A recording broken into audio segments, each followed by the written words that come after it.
In the quiet cobblestone streets of Ulm, where the Danube River flows with a gentle, rhythmic hum against the stone embankments, a small boy was born into a world that did not yet know his name.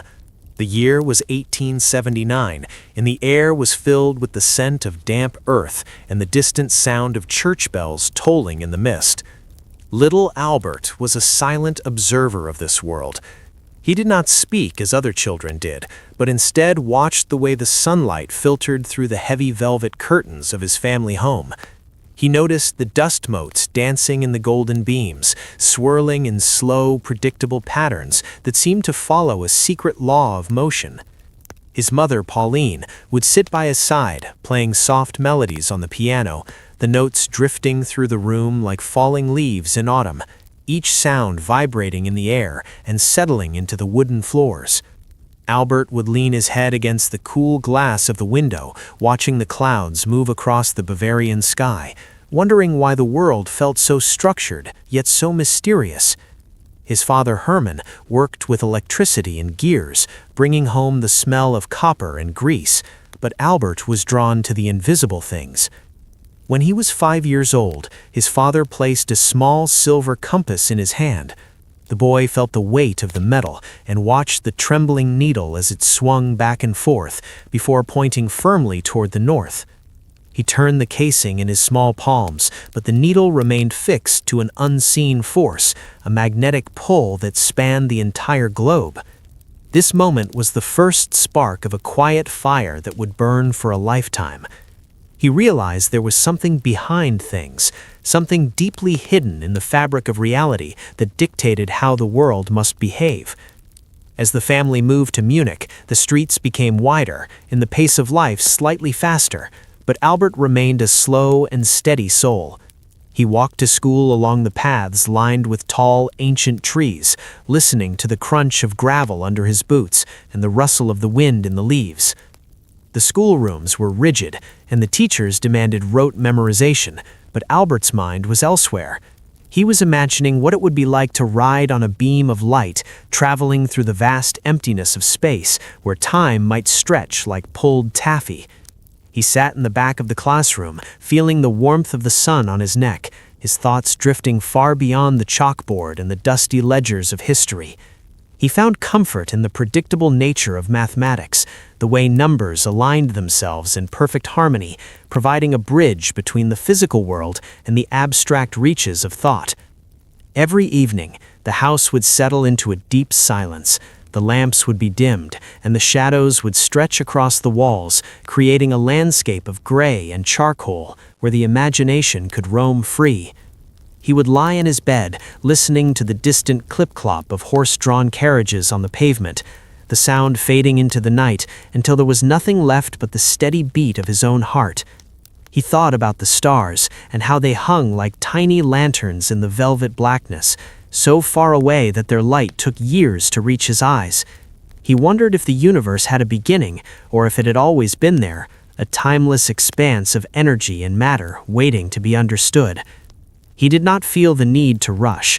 He knew that the deepest truths were found in the quiet moments of reflection, in the pauses between breaths, and the stillness of the midnight hour. His mind was a garden where ideas grew slowly, putting down deep roots before blooming into clarity. He was the quiet child who saw the world not as a collection of objects, but as a grand, guided the birds in their migration, and kept the world spinning on its axis. He felt the heavy blankets being tucked around him by his mother, but he remained in that liminal space between thought and sleep, where the compass was the only constant. The needle finally settled into a perfect stillness, as if it had reached its destination, and Albert let his own thoughts settle as well, sinking deeper into the soft pillows while the mystery of the invisible forces became a lullaby that sang to his subconscious. He knew that tomorrow he would ask more questions, but for now, it was enough to know that the world was being held together by hands he could not see. The silence of the room was absolute, and the darkness was a comforting weight that pressed against his eyelids, leading him down into a dreamless sleep where the laws of physics were as natural as the act of breathing. and the compass remained on his bedside table, a silent sentinel in the dark, waiting for the morning light to once again reveal the wonders of the unseen. The young Albert sat at a wooden desk that felt too small for his growing thoughts. The classroom in Munich was filled with the rhythmic scratching of pens on paper and the heavy, monotonous drone of a teacher reciting dates and names that felt like dry leaves blowing in a hollow wind. The air was thick with the scent of chalk dust and old parchment, drifting in the pale shafts of morning light that slanted through high, narrow windows. Albert looked at the rows of students sitting in perfect symmetry, their backs straight and their eyes fixed forward like clockwork soldiers in a box. But his own mind was wandering through the corridors of the cosmos where there were no walls and no bells to signal the end of a thought. He found the rigid discipline of the gymnasium to be a heavy cloak that stifled the natural spark of wonder. Every time he asked a question that dared to go beyond the textbook, he saw the flicker of annoyance in the instructor's eyes.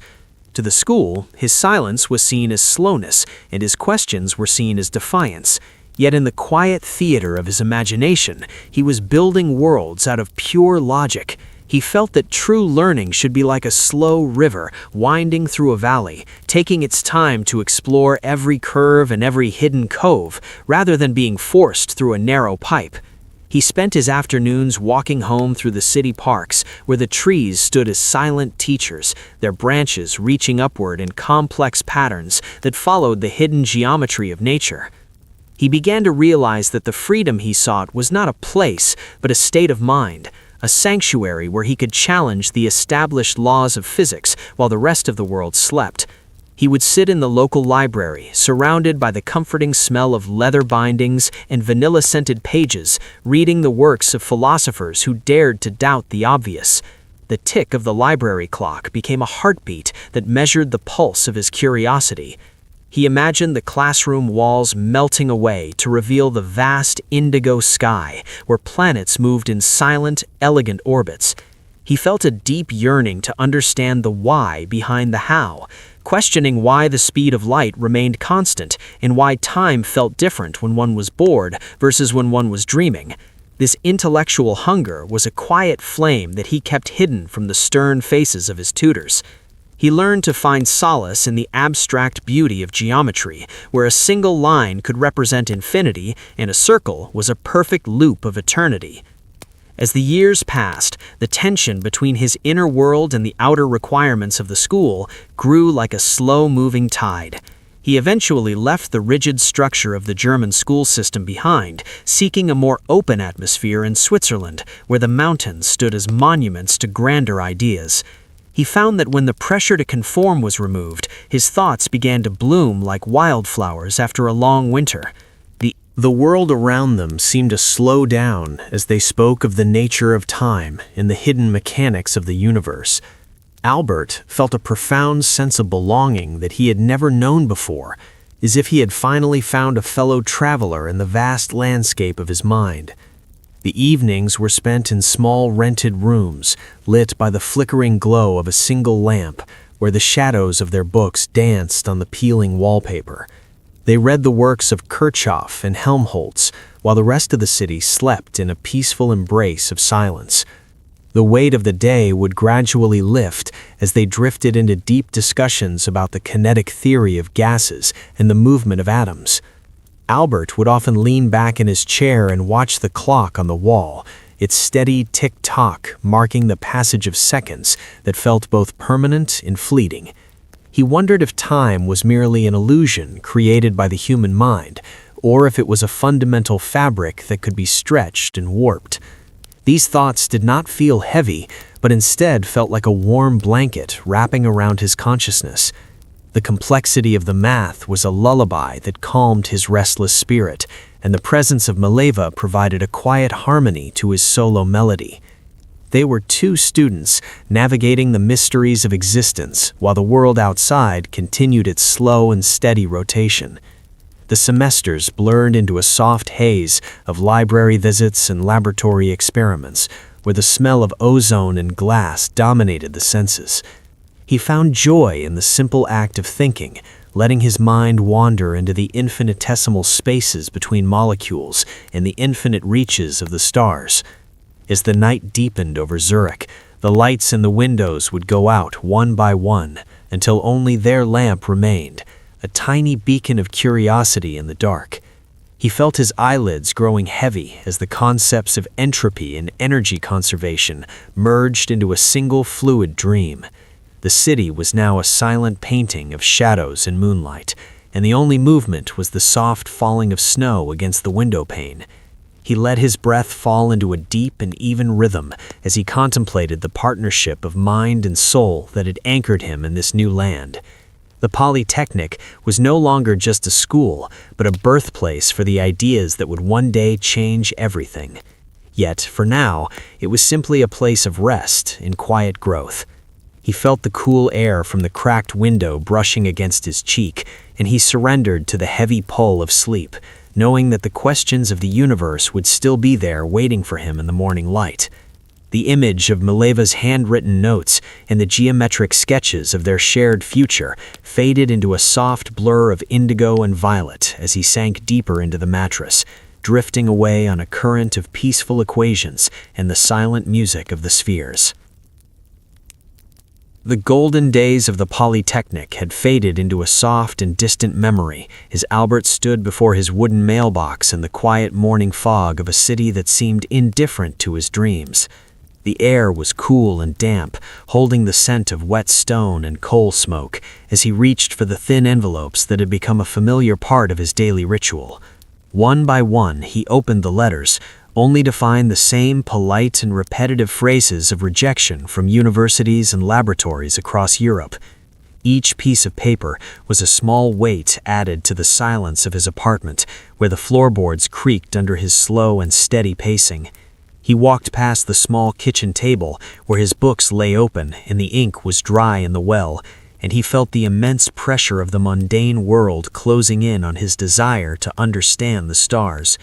He spent long afternoons wandering through the public parks of Bern, where the trees were shedding their leaves in the street below, and he felt as though he were floating in a calm and lightless sea.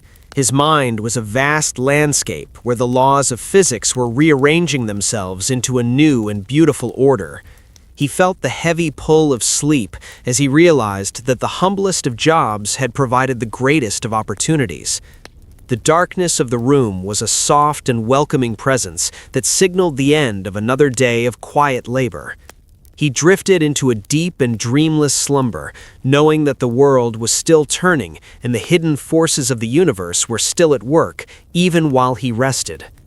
The patent office was waiting for him tomorrow with its silent stacks of paper and its gift of time, and he surrendered to the stillness with a heart that was finally at ease. The stone walls of the patent office in Bern were thick and cool, providing a silent sanctuary where the world outside seemed to slow down into a rhythmic hum of quiet productivity. Albert sat at his wooden desk day after day, surrounded by stacks of technical drawings and descriptions of inventions that sought to solve the small problems of a mechanical age. He was known as a third-class technical expert, and his task was to look beyond the surface of the ink and the paper to understand the underlying logic of every gear and every copper wire. The room was filled with the soft scent of aged parchment and the faint metallic tang of typewriter ribbons, a combination that felt grounded and comforting as the hours stretched out like a long and peaceful afternoon. He developed a routine that was as steady as a pendulum, arriving each morning as the light filtered through the high windows and settling into his chair with a calm focus that made the surrounding noise fade away into a distant murmur. His hands would trace the intricate paths of electrical circuits, and his eyes would follow the movement of levers and springs in his mind. This work required a deep and patient concentration, but it did not exhaust him. Instead, it created a secondary layer of consciousness where his deeper thoughts could roam free, while his primary attention satisfied the requirements of the Swiss government. He found that the very boredom of the tasks was a fertile ground for revolution, because while he was checking the validity of a new clock mechanism, his mind was questioning the very nature of time itself. He would look at the ticking clocks and imagine them synchronized across great distances, and then he would imagine what would happen if one of those clocks began to move at a speed close to the speed of light. These thoughts were not frantic, but arrived with a slow and steady gravity that allowed him to examine every detail with the patience of a craftsman. The patent office was a place of order and classification, where everything had its place, and this structure gave him the mental stability to explore the most chaotic and profound mysteries of the universe. He would often gaze out of the window toward the clock tower in the center of Bern, watching the giant hands move with a deliberate and unhurried grace that seemed to echo the slow unfolding of his own ideas. The sound of the office was a symphony of small noises, like the scratch of a fountain pen, and the rustle of a turning page, and the soft sigh of a radiator in the corner, all of which merged into a background frequency that invited a state of deep meditation.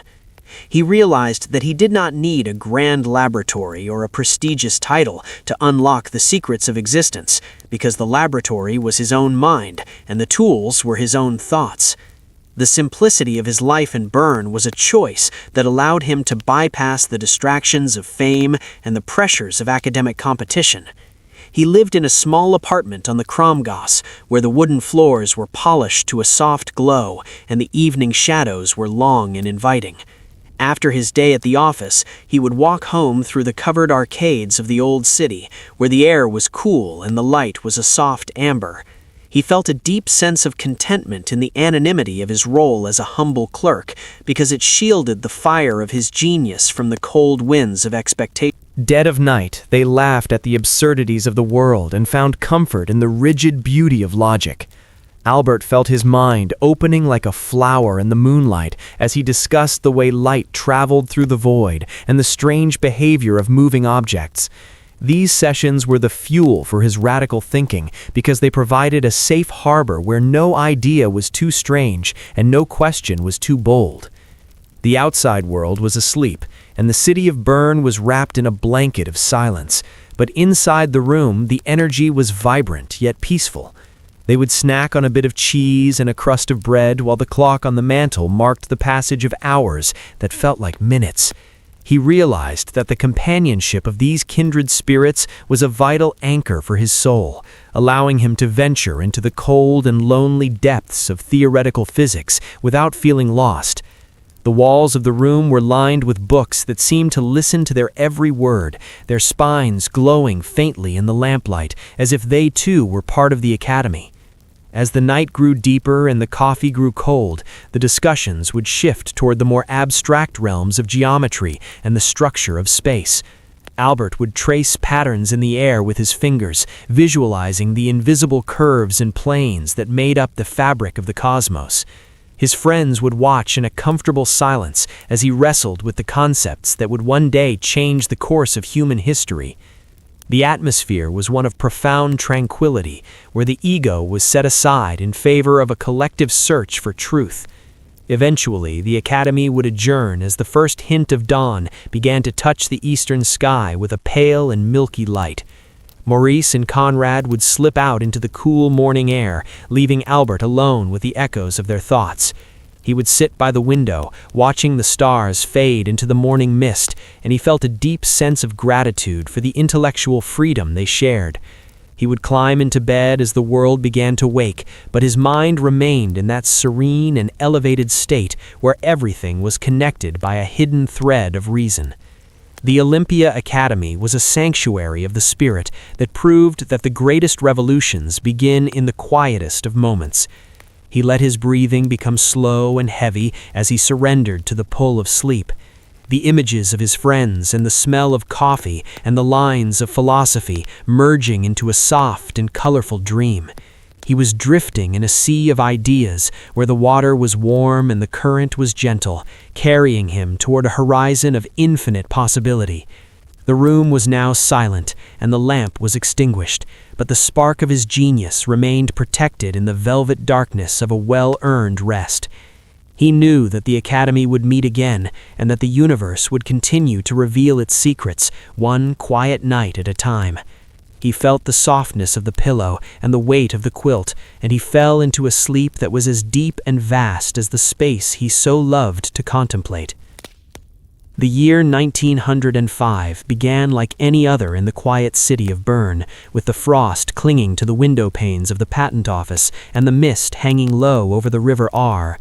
But for Albert, it was a year where the stars seemed to align in a silent and spectacular symphony of the mind. He sat at his wooden desk with a stack of white paper before him and a fountain pen that moved with a steady and rhythmic grace as he began to write the words that would peel back the layers of reality. There was no audience and no fanfare, only the sound of the wind rattling the glass and the distant chime of the clock tower marking the passage of moments that were about to change forever. He first turned his thoughts to the nature of light, imagining it not just as a continuous wave, but as a stream of time. Thinking about a beam of light since he was a young boy, and now that curiosity had matured into a profound and steady vision of a universe that was far more flexible than anyone had ever dared to imagine, he closed his eyes and let his mind drift away from the sounds of the street and the rustle of nearby papers. He imagined himself standing on a platform as a high-speed train rushed past him with a roar that faded into a rhythmic hum. He saw a beam of light traveling from the front of the train to the back, and he realized with a sudden and peaceful clarity that the speed of that light must always be the same, no matter how fast the train was moving or where the observer stood. This single constant was the anchor of his new reality, and around it the world began to bend and stretch in beautiful and unexpected ways. He saw time not as a rigid and ticking clock that governed everyone equally, but as a soft and fluid river that flowed at different speeds for different travelers. He imagined a twin who traveled to the stars and returned to find that while only a few years had passed on the ship, decades had passed on the Earth. This idea did not feel strange or frightening to him, but rather like a deep and natural truth that had been hidden in plain sight since the dawn of time. He felt the heavy blankets of space and time weaving themselves together into a single four-dimensional fabric where every event was a point on a vast and shimmering map. He sat back in his chair and let his breathing slow down to match the steady pulse of the universe, thinking about how a person moving very fast would see the world shrink in the direction of their motion, as if the very space around them were being compressed by their journey. He thought about the stars and how their light traveled across the immense vacuum for millions of years, only to be caught by a human eye on a small and spinning planet. The light was a messenger that carried the secrets of the past, and Albert was its humble translator. He began to write the equations that would define special relativity, using a script that was as elegant and balanced as the ideas themselves. The ink was dark and smooth, and it flowed across the page like a shadow moving over a field of snow. He felt a sense of immense freedom in this new understanding because it meant that the universe was not a cold and mechanical box, but a dynamic and interconnected masterpiece. He imagined the light itself as a wave of electricity and magnetism dancing through the void without the need for any ether to carry it. The emptiness of space was not empty at all, but was a stage for the most magnificent performance of physics. As the evening settled over the city of Bern and the office grew dark, he remained at his desk, feeling the warmth of the fading sun on his hands. He was chasing the light, and in doing so, he was finding the very heartbeat of existence. He thought about the way a clock on a fast-moving rocket would tick more slowly than a clock on the ground, and he saw the beauty in that delay, as if the universe were giving the traveler a little more time to enjoy the view.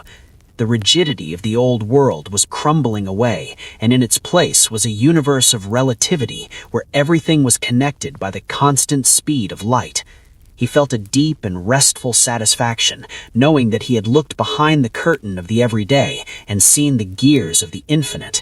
His mind was now a calm and quiet place where the complexities of the math were as soothing as the sound of rain on a tin roof.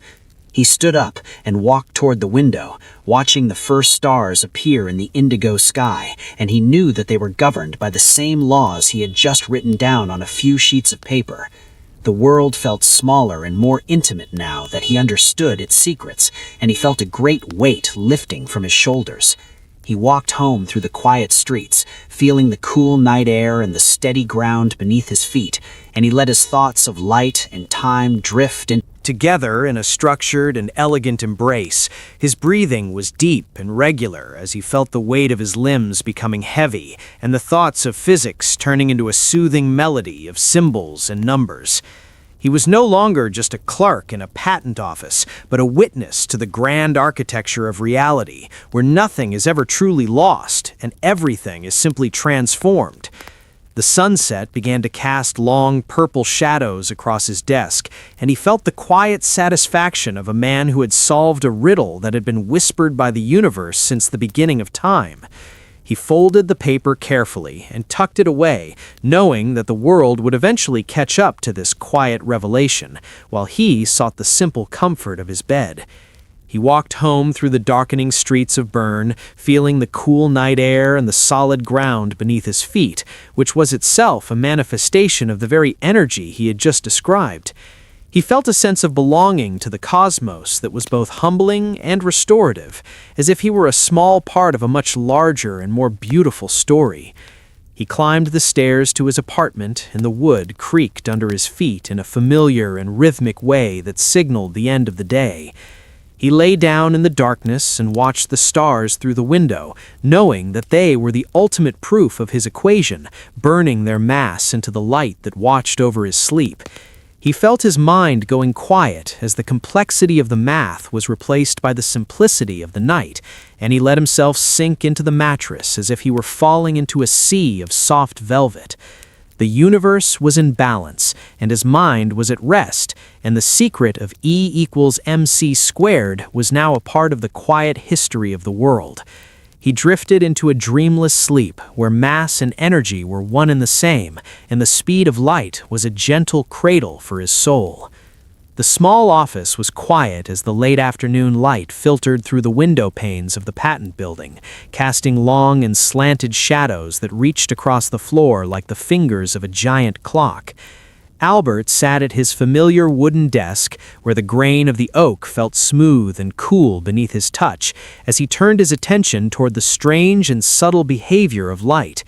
For many years, the world had believed that light was like a continuous wave of water flowing over a smooth stone, but Albert began to see it as something much more mysterious and discreet.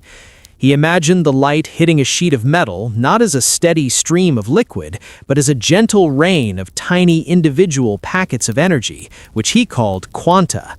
He sat perfectly still, listening to the soft rustle of the curtains in the breeze, and he thought about how these tiny messengers of light could knock electrons free from their metallic bonds, like a player on a billiard table hitting a ball with just enough force to send it rolling into a pocket. This was the photoelectric effect, and the realization that light could behave like particles brought a profound and quiet change to the way he viewed the foundation of the world. He saw the universe not as a single solid piece, but as a vast and intricate mosaic of small parts that worked together in a rhythmic and predictable harmony.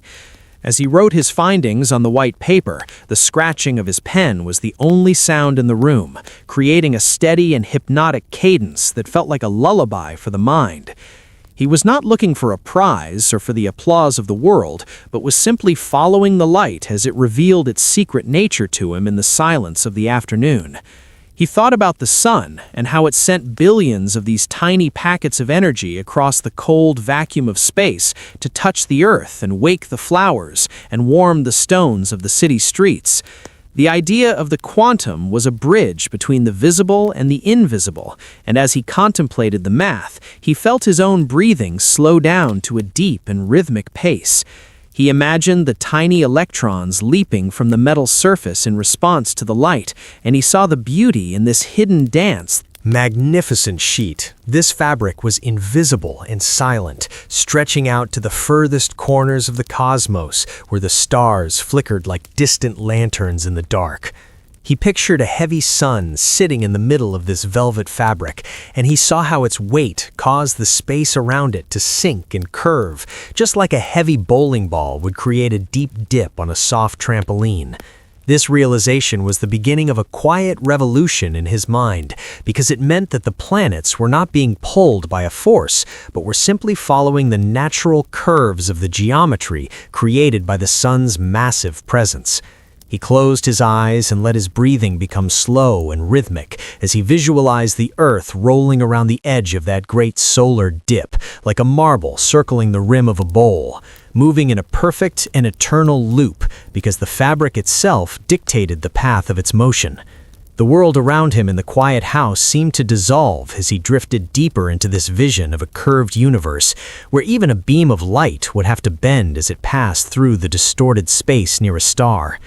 He thought about the immense weight of the galaxies and how they must create vast and gentle ripples in the fabric of space-time that move across the vacuum like waves on a peaceful lake after a stone has been tossed into the water. These gravitational waves were faint and subtle, carrying the history of the universe in their silent vibrations, and he felt a sense of profound peace knowing that everything in existence was connected by these invisible folds and curves. The room was now silent, except for the slow and steady ticking of the grandfather clock, which seemed to measure the warping of time itself as it slowed down near the heavy objects of the world.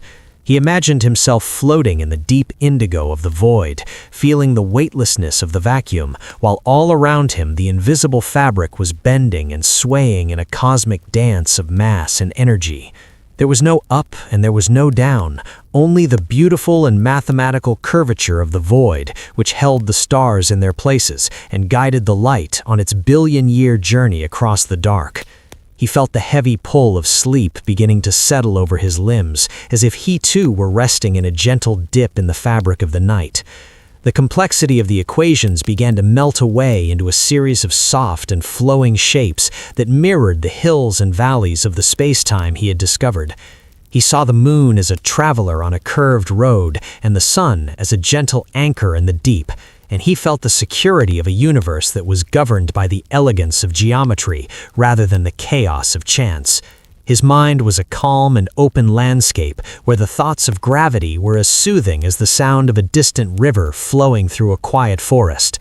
He realized that space was not a nothingness, but a somethingness that could be stretched and squeezed and moved like the very air he breathed. This knowledge brought a deep and restorative stillness to his soul, because it meant that the universe was a unified and harmonious whole, where every part influenced every other part through the medium of the curve.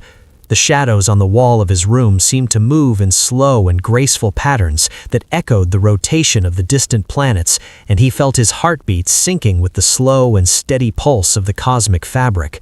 He was a small observer on a small planet, but his mind had touched the very edges of the infinite, and he felt the warmth of that understanding wrapping around him like a heavy woolen blanket on a cold winter night. The fire in the hearth was now just a glow of gray ash, and the room was filled with the soft and velvet darkness that precedes a deep sleep. He let his thoughts of the fabric of space-time drift away until they were nothing more than a faint and him of the gravitational ripples he had predicted so many years before. The people cheered for him because he represented the triumph of the human spirit and the power of pure thought to reach out and touch the stars. But Albert remained humble and soft-spoken, often escaping the crowds to look at the moon and wonder about its next journey across the sun. The fame was a heavy cloak that he wore with a quiet grace, but his true home was still in the abstract world of equations and the silent beauty of a well-defined theory. As he lay in his bed at night, listening to the distant hum of the city, he felt the immensity of the cosmos pressing gently against his window, and he knew that the eclipse had not changed the universe, but it had changed the way humanity looked at its own place within the dark and sparkling void. The stars were exactly where they had always been, and the light continued its steady and tireless flight, but now the secret of their path was known to the world. He felt his eyelids growing heavy as the image of the solar corona faded into a soft and glowing ring of light in the back of his mind, and he let his breathing sink into a deep and restorative rhythm that matched the slow rotation of the Earth. He was a man of the world now, but he was also a child of the universe, and the peace he felt was as deep as the space between the galaxies. The newspapers would be recycled, and the fame would fluctuate like the tides, but the truth of the curved light would remain forever etched into the history of the mind. He drifted into a dreamless and peaceful sleep, where the sun and the moon moved in perfect and silent circles, and the starlight was a gentle guide through the velvet darkness of the night. The world was at rest, and the genius was at peace, and the fabric of space-time held them all in a steady and eternal embrace. The world had become a very loud place for a man who loved nothing more than the deep and velvet silence of a mathematical equation. Albert sat by his window as the morning sun warmed the wood of his desk, and he watched the photographers and the curious onlookers gathering on the sidewalk below, like autumn leaves swirling in a restless wind. They were all waiting for a glimpse of the man who had seen the curvature of the heavens. But inside the room, the air was still and smelled of old pipe tobacco and the comforting dust of 1,000 books. He felt a strange and heavy weight upon his shoulders that had nothing to do with gravity and everything to do with the expectations of a planet that had decided he was the oracle of all wisdom. He would often run a hand through his wild and silver hair and wonder how a simple patent clerk had become a symbol that people carried in their pockets and printed on the front pages of their morning papers. He found himself being invited to grand galas where the crystal chandeliers clinked softly like frozen rain, and people spoke in hushed and reverent tones, as if his every word were a secret from the stars. Yet in his heart he remained the same quiet boy who had once been mesmerized by a trembling compass needle in a small room in Munich. He navigated this fame with a gentle and self-deprecating humor, often making jokes about his own legend to ease the tension of being a living monument. He would slip out of the back doors of lecture halls to walk through the quiet streets of whatever city he was visiting, feeling the cool night air on his face and listening to the rhythmic tap of his shoes on the pavement, which was a sound that belonged only to him and not to the icon the world had created. He received thousands of letters from children asking about the moon and from strangers asking for the meaning of life, and he tried to answer them with a steady and patient kindness as he sat in the glow of his desk lamp late into the night. The burden of being the smartest man in the world was a lonely one, because it meant that even when he was wrong, people looked for a deeper truth in his mistakes, and he longed for the days when he could simply be a traveler in the landscape of ideas, without the eyes of the world following his every step. He found his sanctuary in the simple things, like the feel of the wooden bow of his violin as it moved across the strings, creating a long and low vibration that resonated in his chest and cleared the fog of public life from his mind. Music was a language that required no his fountain pen and the quiet equations that lived in the inner chambers of his heart. The ocean was a vast and rolling expanse of deep indigo that stretched out toward a horizon that seemed to promise a new and silent beginning. As the ship moved further away from the turmoil of the old world, the air began to feel lighter, and the heavy weight of the past began to dissolve into the steady rise and fall of the waves. He arrived in the quiet town of Princeton, where the streets were lined with ancient elm trees that whispered in the breeze, and the stone buildings of the university stood like tall and patient guardians of thought. The light in New Jersey had a soft and golden quality that reminded him of the late afternoons in his childhood garden, and he felt a sense of profound relief as he walked through the crunchy leaves of autumn toward his new home on Mercer Street. The house was a simple wooden structure with a porch that invited long and quiet hours of reflection, and a garden where the birds sang a melody that required no translation and no explanation. He settled into a routine that was as predictable as the phases of the moon, waking up to the smell of fresh coffee and the sight of the morning mist clinging to the grass. He would walk to the Institute for Advanced Study every day, wearing his comfortable old sweater and no socks, feeling the connection between his feet and the solid ground of a free land. The people of Princeton respected his silence and his solitude, passing him with a gentle nod or a quiet wave as he wandered through the campus, lost in the abstract beauty of a unified field theory. He found a new kind of peace in the anonymity of a small town, where he was simply a neighbor who happened to know the secrets of the cosmos. The library at the Institute was a cathedral of stillness, where the only sound was the turning of pages and the soft scratch of lead pencils on paper, creating an atmosphere of deep and rhythmic focus. He would sit by the window, watching the snow fall in slow and crystalline patterns that mirrored the mathematical symmetry he had spent his life exploring. He realized that a refugee is not just someone who leaves a place, but someone who carries their own internal home with them wherever they go, and his home was the universe itself. The darkness of the German years was now a distant shadow, replaced by the bright and open possibilities of the American landscape, where curiosity was a virtue and the freedom to think was as essential as the air he breathed. He spent his evenings in his study, lit by the warm glow of a single lamp, while the rest of the town slept in a blanket of peaceful security. He would play his violin until the notes floated out into the night air like silver threads connecting the earth to the sky, and then he would return to his desk to continue his conversation with the infinite.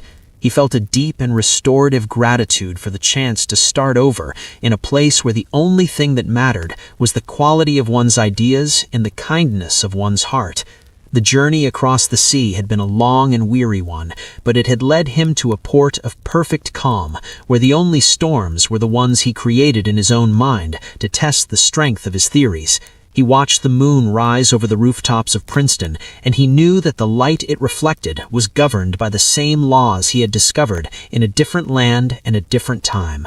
The universe was consistent and faithful even when the world of men was not, and this realization brought a deep and steady comfort to his soul. He felt his eyelids growing heavy as the quiet of the New Jersey night settled over him like a soft woolen shawl, and he let himself sink into the comfort of his bed. He was no longer a man without a country, but a citizen of the stars, resting in the cradle of a new home that welcomed his genius with open arms. The trees outside his window swayed in a rhythmic. The Gothic towers of the university, he would often stay late in his office, watching the light fade until the only glow came from his small desk lamp, which cast a warm circle of safety over his papers and his thoughts. He felt a deep and restorative kinship with the other scholars who walked these halls, for they all shared the same quiet hunger for the truth that lay beneath the surface of things. His life in America was a slow-moving river of routine and reflection that allowed his spirit to heal from the scars of the journey he had taken. He was a professor of the infinite and a student of the small, and in the balance between the two, he found a perfect and enduring rest. The rhythmic ticking of his pocket watch was a reminder that even the most complex theories were bound by the steady flow of time, which felt more like a friend than an enemy in these golden years. He would finally pack his leather briefcase and begin the walk back to his house as the moon rose over the quiet New Jersey fields, feeling the weight of his limbs and the lightness of his heart. The changing world was full of noise, but here, in the sanctuary of the Institute, he had found a frequency of pure and crystalline silence that sang to his soul. He would reach his front door and look up at the constellation of Orion, where the faint smudge of the Milky Way, knowing that he was exactly where he was meant to be in the grand design of the Creator. He would climb the stairs and feel the softness of the rug beneath his feet as the house settled into its nighttime slumber. He let go of the equations and the theories and the responsibilities of the day, letting his mind drift into a state of total and blissful surrender. The Institute was his harbor, and the desk was his ship, and the sleep that now claimed him was a deep and velvet sea that held no storms. He closed his eyes and saw the fabric of space-time as a gentle quilt being pulled over the shoulders of the world, and he fell into a sleep that was as quiet and profound as the vacuum between the stars. The night was his home, and the silence was his reward. The summer air was heavy and still over the coastal waters of Long Island as Albert sat on the wooden porch of a small cottage, feeling the humid breeze of 1939 brush against his face. The sound of the Atlantic waves was a constant and rhythmic pulse hitting the shore in a slow and predictable pattern that usually brought him peace, but today his mind was occupied by a shadow that felt as cold as a winter moon. He held a pen in his hand and looked at the white paper that sat on the small table before him, knowing that the words he was about to write would set in motion a series of events that would change the destiny of the human race forever. He thought about the tiny nucleus of the atom and the immense energy he had described so many years ago in his famous equation, and he realized that the secret of E=mc² was no longer a beautiful abstraction, but a powerful and terrifying reality. He was a man of peace who loved the harmony of the universe and the silent logic of the stars, yet he felt a heavy and somber duty to warn a distant president about the dark possibilities of a new kind of fire. He began to dictate the letter with a slow and measured voice, watching the ink dry on the page as it formed sentences about uranium and chain reactions, and a power so vast it could destroy a whole port in a single flash of light. The letter was addressed to Franklin Delano Roosevelt, and as Albert signed his name, he felt a strange and hollow weight in his chest, as if he were handing over a piece of the cosmos that was never meant to be used for anything but understanding. He did not seek the noise of war or the heat of the laboratory, but he knew that the silence of the world was at stake, and so he chose the path of the reluctant messenger. The weeks that followed were where even the smartest man in the world could finally find rest. The house on Mercer Street was filled with a deep and heavy silence that seemed to vibrate with the weight of decades of thought as Albert sat in his upstairs study, surrounded by the familiar scent of old paper and the faint lingering aroma of his pipe. The afternoon light was a soft and dusty amber that moved slowly across the wooden floorboards, marking the steady passage of time that he had once redefined with a few strokes of his pen. He was now in the final chapters of his long and wandering journey through the intellect, and his mind was fixed on a single, beautiful, and elusive goal that he called the unified field theory. He wanted to find the one true sentence that would link the vast and curving architecture of gravity with the invisible and dancing forces of electromagnetism into a single master equation of the world. He saw the universe as a grand and harmonious tapestry woven from a single thread, and he believed with a quiet and unshakable faith that nature did not keep her secrets in separate rooms, but held them all in one unified heart. His desk was covered in pages of handwritten notes, where long lines of complex tensors and symbols flowed like a river toward a sea that remained just beyond the horizon. He did not feel the frantic rush of youth or the pressure of the world's expectations, but instead moved with a slow and rhythmic patience that mirrored the rotation of the distant planets he had spent his life studying. He would sit for hours staring at the chalkboard, where the white dust of old calculations had settled like a thin layer of snow, and he would imagine the invisible fields of force stretching across the vacuum of space in perfect and geometric symmetry. Many of his colleagues had moved on to the strange and jumping world of quantum mechanics with its shadows of chance and uncertainty, but Albert remained a steadfast traveler on the path of absolute logic, believing that the Creator did not play dice with the universe.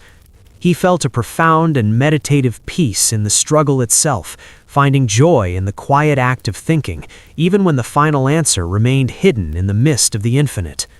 The room was a sanctuary of the mind, where the only sound was the scratching of his fountain pen and the occasional rustle of a turning page, which created a steady and hypnotic cadence that helped him sink deeper into the abstract landscape of his theories. He saw the stars and the atoms as part of the same grand design, and he felt that if he could only find the right mathematical language, he could explain why the world existed exactly as it did. His breathing was deep and regular as he contemplated the possibility that the entire cosmos was a single vibration of energy and geometry, and he felt his own spirit syncing with that cosmic pulse.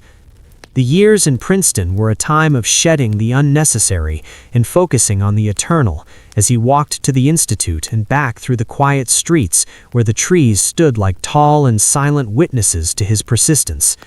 He knew that he might not reach the end of the road, but he was content to be a pioneer who pointed the way for others to follow into the light of a total understanding. The complexity of the math was a comforting lullaby that settled his restless curiosity and provided a structure for his dreams as the night began to fall over the quiet New Jersey fields. He would lean back in his chair and watch the first few stars flicker into existence in the indigo sky, knowing that they were governed by the very laws he was trying to capture on his sheets of paper. The search for the theory of everything was not a burden, but a beautiful obsession that kept his heart warm in the winter of his life and gave a sense of purpose to every waking breath. He felt the heavy pull of sleep beginning to settle over his tired eyes as the tensors and symbols on the page began to blur into a soft and flowing pattern of light and shadow. He was drifting on a sea of pure thought where the boundaries of the physical body were forgotten and the mind contemplated a future where science and soul were woven together into a single fabric of compassion and reason. He did not seek the spotlight, but he stood in it with a humble and quiet resolve, because he knew that silence in the face of injustice was a weight that the spirit was never meant to carry. The ticking of the clock in his hallway was a steady reminder that the time for kindness is always the present moment, and he let that rhythm guide his thoughts into a state of meditative calm. He would often walk to the edge of the campus, watching the young students with their books and their bright eyes, and he felt a restorative hope that they would be the ones to carry the torch of peace into the next century. He was an advocate for the world and a citizen of the human heart, and in this work he found a sense of purpose that was as deep as his love for the equations of the cosmos. The evening turned into a deep indigo as the stars began to appear one by one above the quiet New Jersey rooftops, and Albert felt a profound connection to the silent and orderly universe that watched over the small and chaotic affairs of men. He realized that true peace was not the absence of movement, but the presence of a steady and unwavering balance, and he felt that balance settling within his own chest, like a ship finding a calm harbor after a long and weary voyage. He prepared for rest by letting go of the world's troubles and focusing on the simple beauty of a single breath as it entered and left his lungs in a cycle of life that was older than any government or any bomb. His study was dark now, and the letters were sealed, and his work for the day was done, leaving him with a conscience that was as clear as a mountain lake in the morning light. He climbed into his bed and felt the softness of the sheets wrapping around him like a protective layer of starlight, and he let his mind drift away from the politics and the speeches toward the silent music of the spheres that had always been his truest companion. He was a man of peace, resting in a house of peace, in a town of peace, and the world was a little bit quieter because he was in it. He closed his eyes and saw the earth as a small and blue marble floating in the vast and velvet dark, protected not by weapons, but by the collective wisdom of its people, and he smiled at the beauty of that vision. He drifted into a dreamless and restorative sleep, where there were no more letters to write and no more wars to prevent. Only the infinite and peaceful expansion of the universe in every direction at once. The night was a sanctuary, and the silence was a blessing, and the advocate for peace was finally at rest in the heart of the infinite. The golden light of a late afternoon in Princeton began to fade into a soft and hazy lavender as the shadows of the tall elm trees stretched across the quiet garden, where a legacy was being written, not in stone, but in the very fabric of the stars. Albert had lived a life that spanned the humble quiet of a Swiss patent office and the grandest stages of global fame, yet as he reached the final pages of his story, he remained the same curious wanderer who looked at the world with the eyes of a child. His eternal legacy was not just a collection of equations on a chalkboard, but a fundamental shift in the way humanity perceived the heartbeat of the universe. Even now, decades after his last walk down Mercer Street, the vision of the patent clerk remains the essential blueprint for every telescope that peers into the deep void and every satellite that circles the Earth in a rhythmic and silent orbit. We live in a world that he reimagined out of pure thought and logic, where space is not a hollow emptiness, but a flexible